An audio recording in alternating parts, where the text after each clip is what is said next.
So Lua's banner is currently running, and a lot of people are wondering if she is worth pulling for. Now, very good unit. She is extremely powerful with her S3 resetting enemy skill cooldowns and also inflicting Beguile. I think she was the first unit in the game with this debuff, and this debuff will actually tick for all the other allies on that enemy side for 10% of the afflicted enemy's health, if that makes sense. So if I put this on like a SCRL and it becomes her turn, then what happens at the end of next SCRL's turn is that 10% of her max HP, let's say it's like 30k, so that damage will actually tick to all of her allies, so that will be 3,000 damage. Now, this doesn't sound like a lot on paper, but if you actually look at it in real games, you're going to notice that this actually does a ton of damage, if I can actually find her. So 10%, right, 3k on AoE is insane. This makes Lua do a ton of damage indirectly with this debuff, which is super crazy. Also, you pair it with the fact that she increases skill cooldowns, makes her super annoying. Also, she has increased speed of all allies. This is very nice as well to help your team lap. And you have that super broken effect in her S3 to ignore effect resist. This is extremely powerful. This pretty much guarantees that you can reset skill cooldowns on even high effect resist units like Destina and stuff like that. So it's very hard to actually counter her. Now, the only unit that actually really hard counters her is going to be either a unit that outspeeds her and shuts her down, or Laya, who just came out. And that is because Laya, actually, you'll see that she can decrease the skill cooldowns of all allies except for herself by 1 turn. And also her S3 will make it so that she will decrease all skill cooldowns by 1 turn at the start of her turn, effectively shutting down Lua. And that's pretty much her hard counters, right? Anything that outspeeds her, anything that is named Laya. But she's still pretty powerful even against those counters if you set up her skills well. So S2 is also very nice. It is a sleep effect.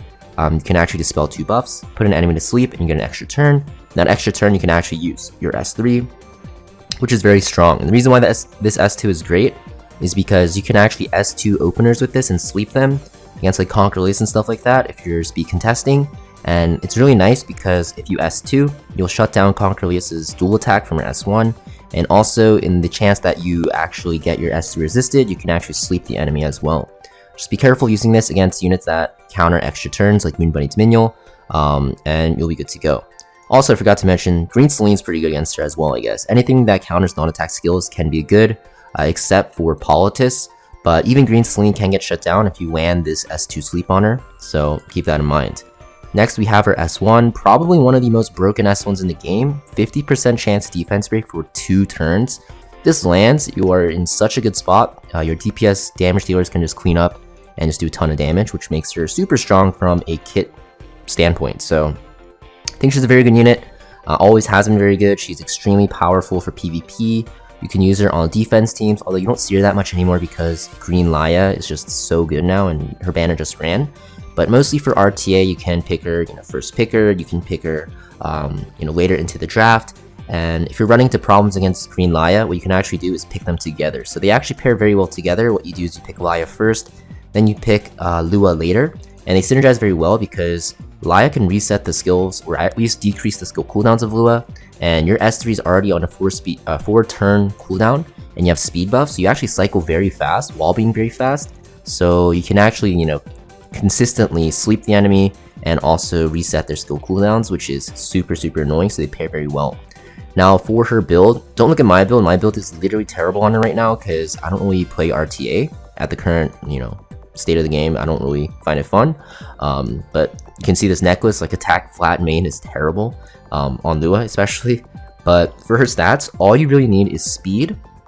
You want her to be as fast as possible. You want her to be pretty high in effectiveness. I'd say at least 100%, which is easily obtainable from her effectiveness.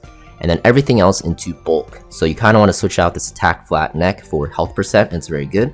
Secondary set, you can run effectiveness set, you can run immunity set, it's up to you. Just anything to get her as fast as possible. And you're gonna see like, I have her on very terrible gear, but if I put her on pretty good gear, like, I don't know, my Rand's gear, for example, my Noggles gear, which I use very often, you can see, and if I switch her to a health percent, right, you can see that actually I can get her up to, pretty high speed, right?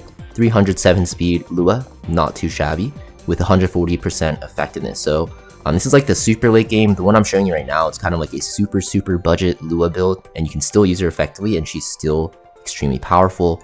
But the right side is something you want to go for eventually into the late game, maybe like minus 10 speed, maybe minus 15 speed. Like 290 speed Luas are pretty decent in itself, so you definitely want to aim for the higher ends for speed, because if she doesn't take the first turn, pretty useless. However, if you are against the Zio, you don't actually have to take the first turn because you have Guiding Light access, right, as a ranger. Best artifact on her by far. Some people like to run her on her own artifact to be cheesy, to give stealth to an ally, but for the most part, you're going to see Lua's Unguiding Light, kind of a must-have on her. You don't even need it maxed out. You know, plus 15 is fine. Very good against Zio though, because Zio is all single target damage, and because of that, you know, he can't really do anything to the Lua to stop her from actually, you know, resetting the skill cooldown of the enemy side, even though he has that amazing S2 to give him the first turn. The only reason why Zio can actually counter though is if you pair him with Requiem Rwana, because Zio goes first, then Requiem Rwana can actually S3 and then push back Lua's cooldowns, which actually can, you know, shut down Lua very hard. But without these two together, Zio can't really do anything to Lua, and Lua is one of the hardest counter to Zios. So if you're struggling against cleavers, right, and you're really struggling against Zio first picks, Lua is a very good option because of her Guiding Light accessibility. And honestly, this artifact just kind of counters Zio in itself, so definitely a unit you want to build.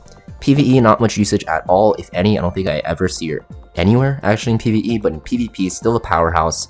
Not as, you know, super broken as before. She's just broken. I still say she's like top 3 unit in PvP, but she's still very powerful. Definitely a unit you need to have. She's available from the story summon, but if you get her, you can pretty much breeze through the first, you know, few ranks of RTA and get your skin pretty easily from RTA at Master with this unit.